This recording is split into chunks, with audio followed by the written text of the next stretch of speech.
Okay, Shalom. Today's Daf Yomi is Bava Metzia. This is the Daf Yomi we're recording for Shabbos Kodesh. It's Bava Metzia Daf Yud Zayin, Bava Metzia 17. But we're going to start in the bottom of 16b, around 10 lines from the bottom. Amar Rabbi Avo, Amar Rabbi Yochanan. So Rabbi Avo taught him, Rabbi Yochanan, that Amotzi Shtarchov B'Shtuk, that if somebody finds a note, an IOU note, in the marketplace, even though the document was certified by the court, we don't return it to the lenders. Unlike Rav, who said above, unlike Shmuel, who said above that if you find the document in the marketplace, you return it. And that Rav said, that Shmuel said that you return such a document because we're not going to be concerned that it was paid. Rabbi Yochanan says you don't return it. Only by not only in a case where there's not a certification, there you could say, well, he was intending to borrow, but he never ended up borrowing. Even if there was a hempek, what is this document that we're calling a hempek? This is what we call the mikuyam, the certification of this document. And even in the case where the document was certified, we don't return it to the lender, because we're concerned that maybe the borrower paid it back. And so therefore we shouldn't return to the lender. So Eisvei Rabbi Yirmiyah Rabbi Avo. So Rabbi Yirmiyah challenges Rabbi Avo from the Mishnah, which we're going to get to, God willing, in 4 days. The Mishnah says, that you do return any certification of the court, any document that comes out of the court. So if it's certified, you should return it. So my answer is, he says, not all documents of the court are going to be considered the same.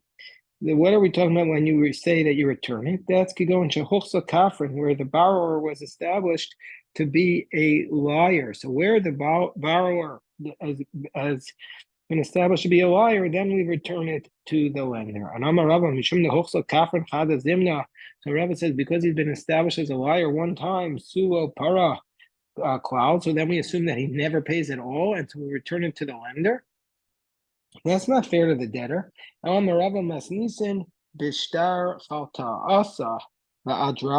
when do we say we return it? When is it a Maisa Bezdin? We're not talking about a note of IOU that was certified by the court. No, we're talking about a document that's called a Chaltasa document, meaning to say a foreclosure document or a drachta or a seizure document. Because Rabbi Zera, like Rabbi Zera said above, that in those type of documents, that we're not worried that they were paid, and so therefore those are we return to the lender. But a note that was certified, we would not return to the lender because maybe he paid it. So now the Gemara says v'kafrim, since we're talking about a liar, well, v'asal yadam, since we're talking about it. Hold on 1 second. Just give me 1 second.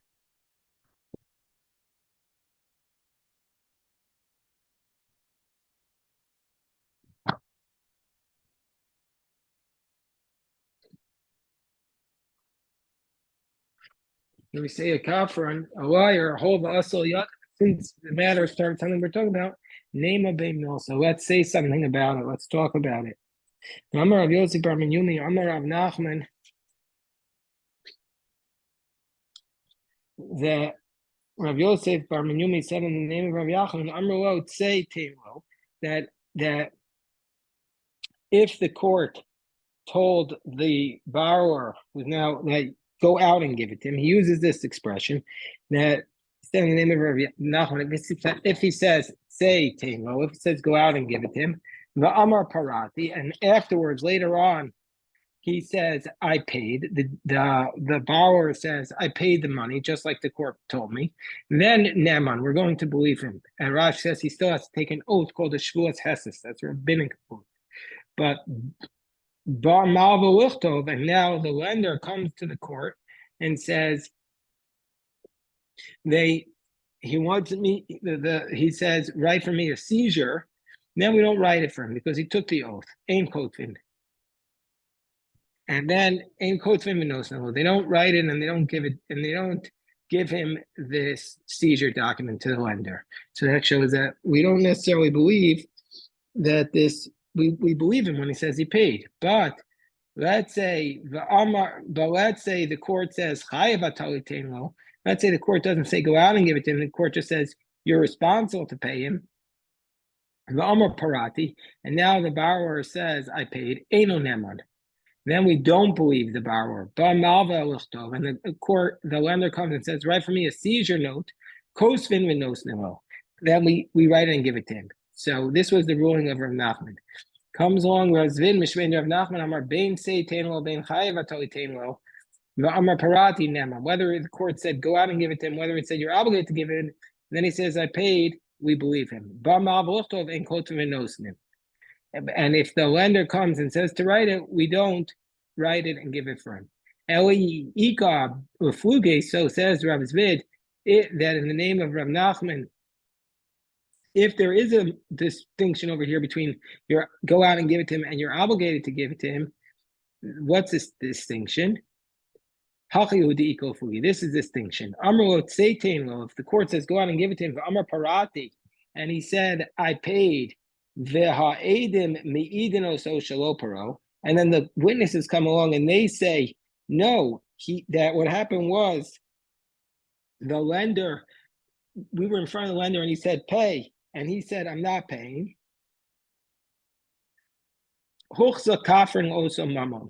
Then we say at that point he's going to be considered a liar and we don't believe him. But if he says but he says you're obligated to give it to him, the court didn't say go out and give it to him, he just said you're obligated to give it to him, then under those circumstances, Amar Parati, and he says I paid it, and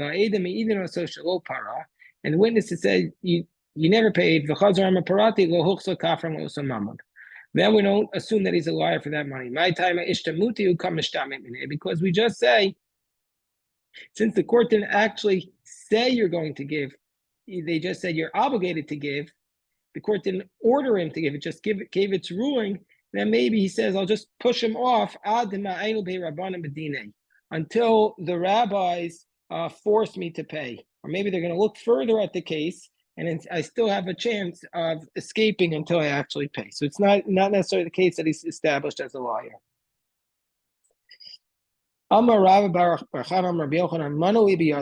say the lender says to the borrower, you owe me $100. He says, no, I owe you nothing. And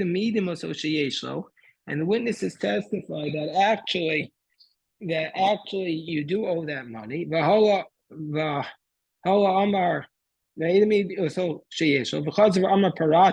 And then he comes back and says a different argument. I actually paid it. Well, then he's established liar. And then we're not going to believe him. Like it was the case that Rabbi Shabtai, the son of Rabbi Marinus,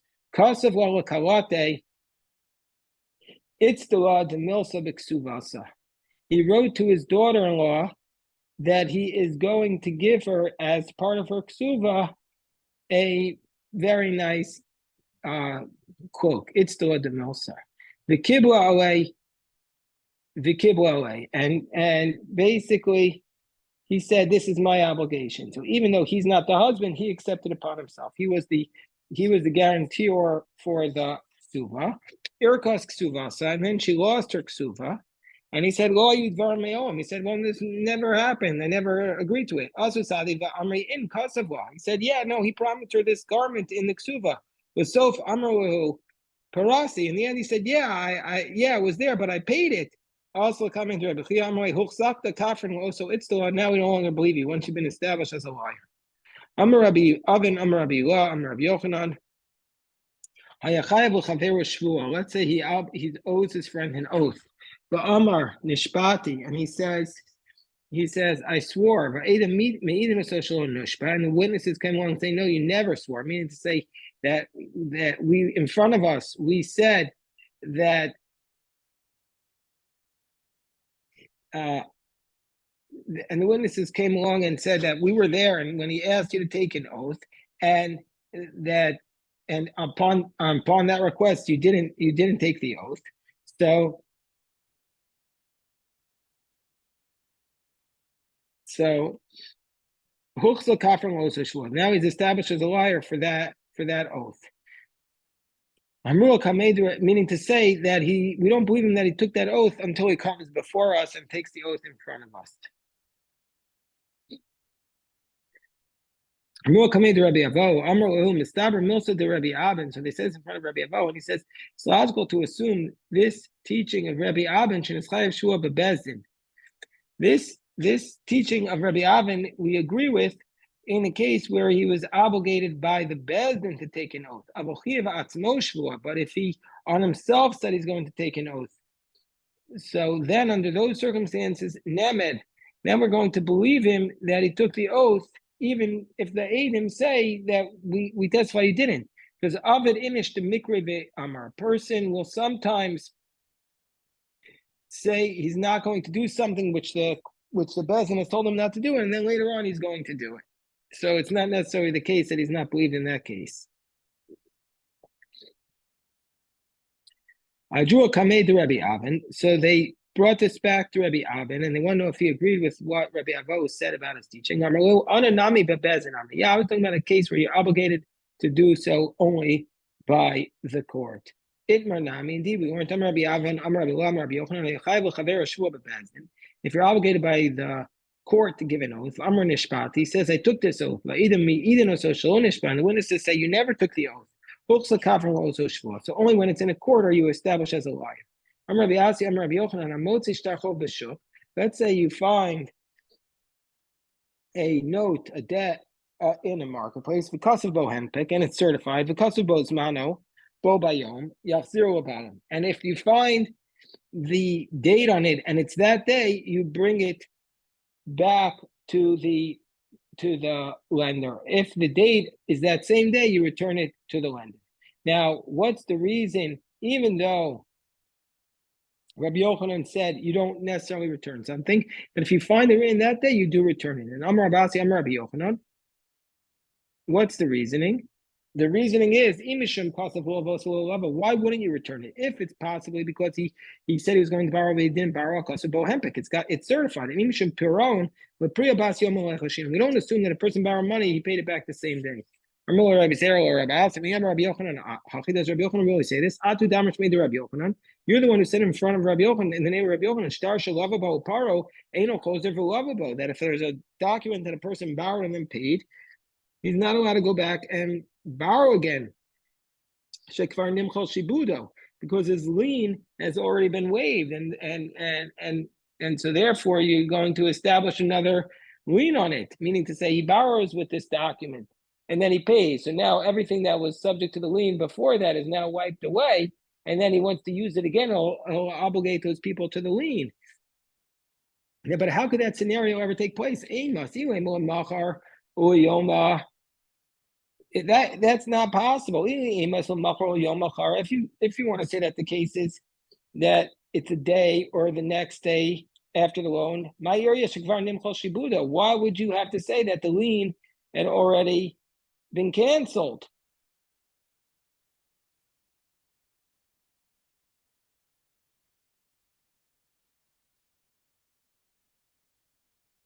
So typically the avoin muktam, because that's a prior document, and of course it's not going to go to Tanan. And if it has an early date on it, then it's going to be disqualified. So elav biyome. So it must be that we're talking about a case where it's written on the same day. So we see from here, Almapara inish biyome. So we see from here people pay their debts on the same day. So it says Rabbi Yochanan Amarle, Mikamina de Lapare. Wow, I don't say Rabbi Zera, Rabbi Hazi basically responds to Rabbi Zera defending Rabbi Yochanan's position. I didn't say that he doesn't pay at all. Mikamina de Lapare. Wow, the Lo Shlichi Inchi de Pari Biyome. I said Kamina. I said it's not common. That's what I was saying.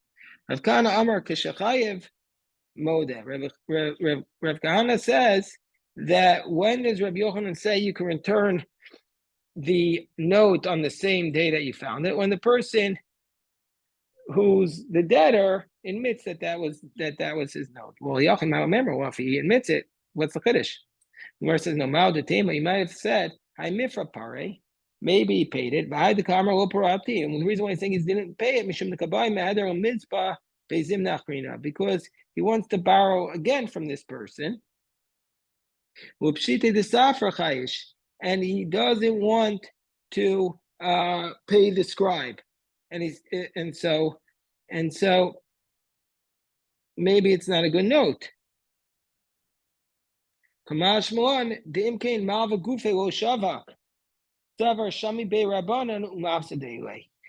Yochanan says that we don't have to worry about it, because if it was already paid, the lender himself wouldn't allow him to use a note, because he's going to assume that Shami Bei Rabbanan, the Rabbanan will hear about this, and they'll cause me to lose money.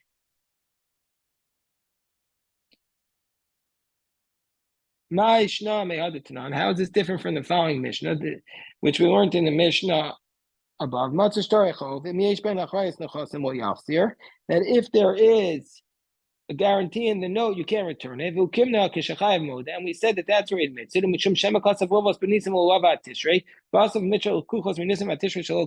Means say, isn't it the same case that we said earlier, that you can't return a note that has a guarantee because they might collect?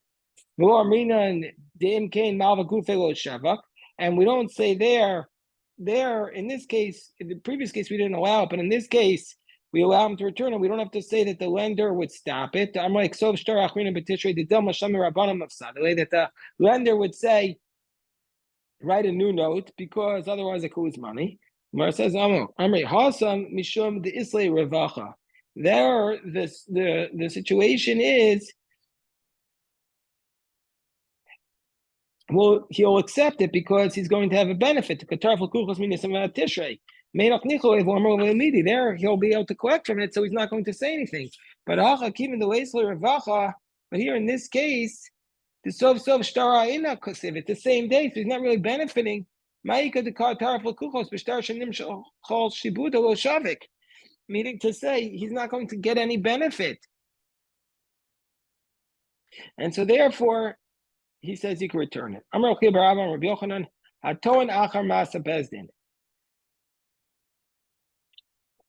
So the case here is that if somebody says he paid the money, but there was no witnesses, then we don't believe in my time up on the top of Yud Zayin base. Anytime you have a Ma'aseh Bezdin, it's like you have somebody recording it.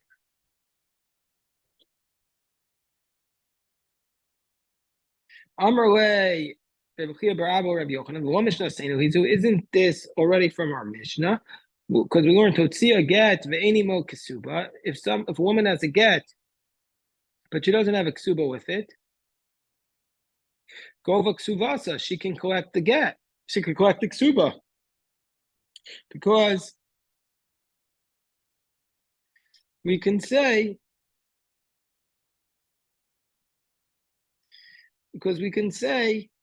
that even if he says he paid her, if she has the ksuba, she can collect from it. So I'm like, if I didn't lift you up for a shard, if I didn't lift you up for a shard, you would never have discovered the pearl. Meaning to say, you wouldn't have understood the chiddush of that Mishnah. What's the chiddush? The dilma b'makom shein kosing ksuba skin. Maybe we're talking about a place where they don't write a ksuba. Again, hainu ksuba, that the get is the equivalent of the ksuba. We learned in Mesachas Ksuba, not every place that they actually write the ksuba is just understood. B'makom shein kosing ksuba, but in the place where they write a ksuba, inakita ksuba gavya. If she has a ksuba, she can collect. Otherwise, she can't. Then Abaye says, that which I've said is nothing. If you think we're talking about a place where they don't write a ksuba, in a kita ksuba gavya elo gavya, then in place of a ksuba, if she has a ksuba, she collect. Otherwise, she can't. Amana mina erison, a widow from the betrothal, but my gavya, how does she collect? If he wants to say she produces witnesses that he died, they could say, I paid it. So therefore, you always need, therefore, we can't learn it from here. How do we know if she's a widow from the betrothal? How do we know she has the right to ksuba? You ain't how to tanan. If you want to say it's from the following Mishnah, you know what? We'll stop here. Actually, you know what? We'll go on. If you want to say it's from the following Mishnah, because it says Nisarmo, Niskarisha, if she's widowed or divorced, Beimana or Samemana Nisuan, Grova Sakol, she collects the whole ksuba. Doma Hecha de Kosova. Maybe that's only where he actually wrote her a ksuba. And if you say, well, what's the chiddush? Who says that maybe he wrote it only to bring her into the nisuin, and therefore it's tricholai. They can. I mean, indeed, we can say that the katani govas akol. He collects everything. Now, if he says he wrote it for her, the katani govas akol. That's why he says she collects everything. My govas akol. If he says she doesn't collect everything, if he said he didn't write it for this purpose, then why did it say everything? She should just get the bare minimum, mana masayim. So that's not the proof. So Gemara will continue, but we'll stop here. And God willing, pick this up. We'll review this on Shabbos Kodesh.